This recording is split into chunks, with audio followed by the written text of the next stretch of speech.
ಜಿಲ್ಲೆಯಲ್ಲಿ ಮುಂಗಾರು ಮಳೆಯ ಅಬ್ಬರ ಜೋರಾಗಿದೆ. ಮಳೆಯ ಅಬ್ಬರಕ್ಕೆ ಪೊಲೀಸ್ ಠಾಣೆಯೇ ಜಲಾವೃತ ಆಗಿ ಹೋಗಿದೆ. ಹಾವೇರಿಯಲ್ಲೂ ಕೂಡ ಮಳೆರಾಯ ಅಬ್ಬರಿಸಿ ಬೊಬ್ಬಿರಿತಾ ಇದ್ದಾನೆ. ಮಳೆಯ ಅಬ್ಬರಕ್ಕೆ ಪೊಲೀಸ್ ಠಾಣೆ ಕೂಡ ಸಂಪೂರ್ಣವಾಗಿ ಜಲಾವೃತ ಆಗಿ ಹೋಗ್ಬಿಟ್ಟಿದೆ. ರಾಣೆಬೆನ್ನೂರು ಗ್ರಾಮೀಣ ಪೊಲೀಸ್ ಠಾಣೆ ಸಂಪೂರ್ಣವಾಗಿ ಜಲಾವೃತ ಆಗಿರೋದು. ಹಾವೇರಿಯ ಕನವಳ್ಳಿ ಗ್ರಾಮಕ್ಕೂ ಕೂಡ ಮಳೆಯ ನೀರು ನುಗ್ಗಿದೆ. ಗ್ರಾಮದ ಹಲವಾರು ಮನೆಗಳಿಗೆ ನೀರು ನುಗ್ಗಿರುವಂಥದ್ದು. ಅಗಡಿ ಗ್ರಾಮದ ಹಳ್ಳದಲ್ಲಿ ಭಾರಿ ನೀರಿನ ಹರಿವು ಕಾಣ್ತಾ ಇದೆ. ಹಾವೇರಿ ಗುತ್ತಲ ರಸ್ತೆ ಸಂಪರ್ಕ ಕಡಿತಗೊಂಡಿದೆ. ಸಂಪೂರ್ಣವಾಗಿ ಹಾವೇರಿ ಮತ್ತು ಗುತ್ತಲ ರಸ್ತೆ ಸಂಪರ್ಕ ಬಂದ್ ಆಗಿರೋದು. ಅಷ್ಟು ಮಳೆಯಬ್ಬರ ಹಾವೇರಿ ಭಾಗದಲ್ಲಿ ಆಗ್ತಾ ಇದೆ. ಅಗಡಿ ಗ್ರಾಮದಲ್ಲಿ ಬಸ್ ನಿಲ್ದಾಣ, ದೇವಸ್ಥಾನಕ್ಕೂ ಕೂಡ ಮಳೆಯ ನೀರು ನುಗ್ಗಿದೆ. ರಸ್ತೆ ಸಂಪೂರ್ಣವಾಗಿ ಜಲಾವೃತ ಆಗಿದೆ. ಹಳ್ಳದ ಹರಿವು ಸಿಕ್ಕಾಪಟ್ಟೆ ಇರೋದ್ರಿಂದ ಅಲ್ಲಿ ಸಂಪರ್ಕ ಕೂಡ ಕಡಿತಗೊಂಡಿದೆ. ನೀವು ಸ್ಕ್ರೀನಲ್ಲಿ ನೋಡ್ತಾ ಇದ್ದೀರಾ ಯಾವ ರೀತಿ ಹಾವೇರಿ ಭಾಗದಲ್ಲಿ ವರುಣದೇವ ಅಬ್ಬರಿಸಿ ಬೊಬ್ಬಿರಿತಾ ಇದ್ದಾನೆ ಅಂತ. ಒಂದ್ ಕಡೆ ರಸ್ತೆ ಪೂರ್ತಿ ಅಂದ್ರೆ ರಸ್ತೆನಾ ಅಥವಾ ಅದು ಕೆರೆನಾ ಅಂತ ಒಂದು ಕೂಡ ಗೊತ್ತಾಗಲ್ಲ. ಅಂಥ ಪರಿಸ್ಥಿತಿಯಲ್ಲಿ ನಿರ್ಮಾಣ ಆಗಿರೋದು.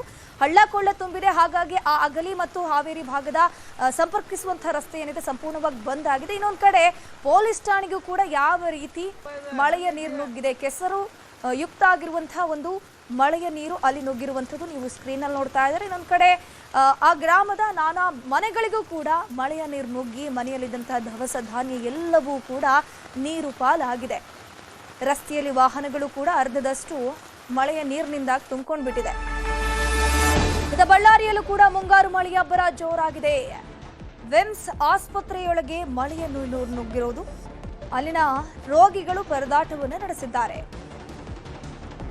ಮಳೆಯ ನೀರನ್ನ ಹೊರ ಹಾಕೋಕೆ ಅಲ್ಲಿನ ಸಿಬ್ಬಂದಿಗಳು ಸರ್ಕಸ್ ಮಾಡ್ತಾ ಇದ್ದಾರೆ. ರಾತ್ರಿಯೆಲ್ಲ ಕೂತು ನೀರನ್ನ ಹೊರ ಹಾಕಿದ್ದಾರೆ ಸಿಬ್ಬಂದಿ.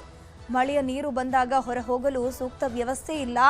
ಸೂಕ್ತ ವ್ಯವಸ್ಥೆಯನ್ನ ಆದಷ್ಟು ಬೇಗ ಮಾಡಿಕೊಡ್ಬೇಕು ಅಂತ ಹೇಳ್ಕೊಂಡು ಬಳ್ಳಾರಿಯಲ್ಲಿ ವಿಮ್ಸ್ ಆಸ್ಪತ್ರೆ ಸಿಬ್ಬಂದಿ ಆಗ್ರಹ ಮಾಡ್ತಾ ಇದ್ದಾರೆ. ಸಾಕಷ್ಟು ನಷ್ಟ ಆಗ್ತಾ ಇದೆ ನಮಗೆ. ಆಸ್ಪತ್ರೆ ಒಳಗೆ ನೀರು ನುಗ್ತಾ ಇದೆ. ರೋಗಿಗಳಿಗಿರ್ತಾರೆ, ರೋಗಿಗಳಿಗೆ ಸರಿಯಾದ ವ್ಯವಸ್ಥೆ ಆಗಬೇಕು. ಅಂತಹ ನೀರಲ್ಲೇ ಆ ರೋಗಿಗಳನ್ನ ಅಟೆಂಡ್ ಮಾಡುವ ಅಟೆಂಡರ್ಸ್ಗಳು ಬಂದಂತ ಸಂದರ್ಭದಲ್ಲಿ ಆ ನೀರಿನಲ್ಲೇ ಕೂರಬೇಕಾದಂತ ಪರಿಸ್ಥಿತಿ ಇದೆ ಅಂತ ಅಲ್ಲಿನ ಸಿಬ್ಬಂದಿಗಳು ಹೇಳ್ತಿದ್ದಾರೆ. ಇತ್ತ ಕಲಬುರಗಿಯಲ್ಲೂ ಕೂಡ ಕಲಬುರಗಿ ಜಿಲ್ಲೆಯಾದ್ಯಂತ ಮಳೆಯ ಅಬ್ಬರ ಜೋರಾಗಿದೆ. ಸೇಡಂ ತಾಲೂಕಿನಾದ್ಯಂತ ಮಳೆರಾಯ ಅಬ್ಬರಿಸಿ ಬೊಬ್ಬಿರಿದಿದ್ದಾನೆ. ಭಾರೀ ಮಳೆಗೆ ರಸ್ತೆಗಳು ನದಿಯಂತಾಗಿ ಹರಿದಿವೆ. ಸೇಡಂ ಪಟ್ಟಣದ ಅಂಬೇಡ್ಕರ್ ಸರ್ಕಲ್ ರೈಲು ನಿಲ್ದಾಣ ರಸ್ತೆ ಜಲಾವೃತವಾಗಿದ್ದು ಹನುಮಾನ್ ದೇವಸ್ಥಾನಕ್ಕೂ ಕೂಡ ಮಳೆಯ ನೀರು ನುಗ್ಗಿದೆ. ಚಿಂಚೋಳಿ ತಾಲೂಕಿನ ಬೇಡಕ್ಕಪಳ್ಳಿ ಗ್ರಾಮದಲ್ಲಿ ಮನೆಗಳಿಗೆ ಮಳೆಯ ನೀರು ನುಗ್ಗಿ ದವಸ ಧಾನ್ಯಗಳು ಕೂಡ ನೀರು ಪಾಲಾಗಿದೆ. ಇದರ ಜೊತೆಗೆ ಗದಗ ಜಿಲ್ಲೆಯಲ್ಲೂ ಕೂಡ ಹಲವೆಡೆ ಭಾರೀ ಮಳೆಯಾಗಿದೆ. ಮಳೆ ಆರ್ಭಟಕ್ಕೆ ನಗರದ ರಸ್ತೆಗಳು ಕೆರೆಯಂತಾಗಿದೆ. ಗದಗ ನಗರದ ಪಂಚರ ಹೋಂಡಾ ಬಳಿ ರಸ್ತೆ ಕೆರೆಯಂತಾಗಿತ್ತು. ರಸ್ತೆಯಲ್ಲಿ 2-3 ಅಡಿ ನೀರು ನಿಂತಿದ್ದು ವಾಹನ ಸವಾರರು ಸಂಚಾರ ಮಾಡೋಕೆ ಸಾಧ್ಯವಾಗದೆ ಪರದಾಟ ನಡೆಸಿದ್ರು. ಎವ್ರಿ ಟೈಮ್ ಪ್ರತಿ ಬಾರಿ ಮಳೆ ಬಂದಾಗಲೂ ಕೂಡ ಇದೇ ರಗಳೆ ಅಂತ ಸವಾರರು ಆಕ್ರೋಶ ವ್ಯಕ್ತಪಡಿಸಿದ್ದಾರೆ. ಚರಂಡಿಗಳು ಬ್ಲಾಕ್ ಆಗಿದೆ. ರಸ್ತೆ ತುಂಬೆಲ್ಲ ನೀರು ಹರಿತಾ ಇದೆ. ನಾವು ಹೇಗೆ ಸಂಚಾರ ಮಾಡೋದು ಅಂತ ಪರದಾಟ ನಡೆಸಿದ್ದಾರೆ. ಇತ್ತ ಚಿತ್ರದಲ್ಲೂ ಕೂಡ ಭಾರೀ ಮಳೆಯಾಗಿದೆ. ಹೀಗಾಗಿ ಅಲ್ಲಿನ ಜನರು ಕೂಡ ಮನೆಗಳಿಗೆ ನೀರು ನುಗ್ಗಿ ಸಾಕಷ್ಟು ನಷ್ಟವನ್ನು ಅನುಭವಿಸಿದ್ದಾರೆ. ಭಾರಿ ಅವಾಂತರವೇ ಸೃಷ್ಟಿಯಾಗಿದೆ.